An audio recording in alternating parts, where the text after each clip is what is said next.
Panguva ino ZANU-PF yazoshamisa vanhu kuManicaland province. Panguva ino yesterday panga pane Presidential Constituency Empowerment Fund disbursement meeting.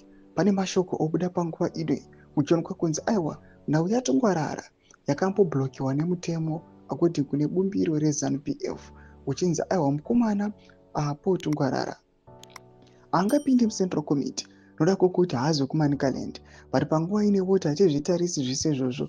Isusu tinongoda development, tinongoda kuti bato riende mberi, tisazouya panguva ino tichinzi Ningi ndiye akasitopa ndoti subscribe like on the bell icon. Mashoko ashamisa vanhu. Tipinda muZANU-PF patrotsa mudanyiro achinzi ZANU-PF Manicaland Province Presidential Constituency Empowerment Fund disbursement meeting. Comrade Chris Mutsvangwa, Secretary for Information ZANU-PF. Number 1. The Politburo has noted the recommendation for the co-option of Comrade Dr. Paul Tungwarara to the Central Committee by Manicaland PCC.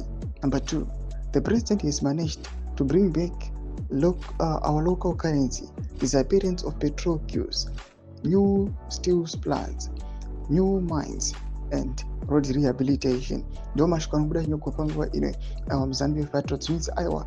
As we can see mu speech yake iya Mutsvangwa achitaura mashoko achiti Tungwarara haasisiri stoppable, hamuchakwanisi kumumisa, recommendai him ngaapinde muCentral Committee. Chitiko chinonyatsokuonekwa kunzi panguva ine zvaunyazobuda pachena muchiona Tungwarara vanozikanwa kunzi ndo vakomana manyukamasi in the politics. Kunonzi aiwa kune vanhu vakakurira muZANU-PF ende vachembereramo, but panguva inoyi tichiona vachireplacewa nevafana vechidiki vakadai vari kuuya panguva inoyi vachitora macontracts, vachitora matenders, mabusinesses pamwe chete nemamineral claims.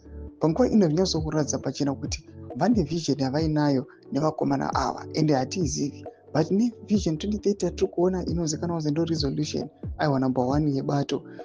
Pane chekuita nevakomana ava, is either in the mutungamiri wenyika paachazoretire ndovachazo-occupy matop government post, we never know, but ndo mamiro zvakaita kwakatangana Tagwirei nawo Tungwarara ari kutevera, but pane mamwe makumwa ari kutendera achiti there is a tension between the two, Tungwarara neTagwirei. Tudze mafunguro enyu moti kudii pamusoro pechitiko ichi. Subscribe or like, chitwa on the bell icon.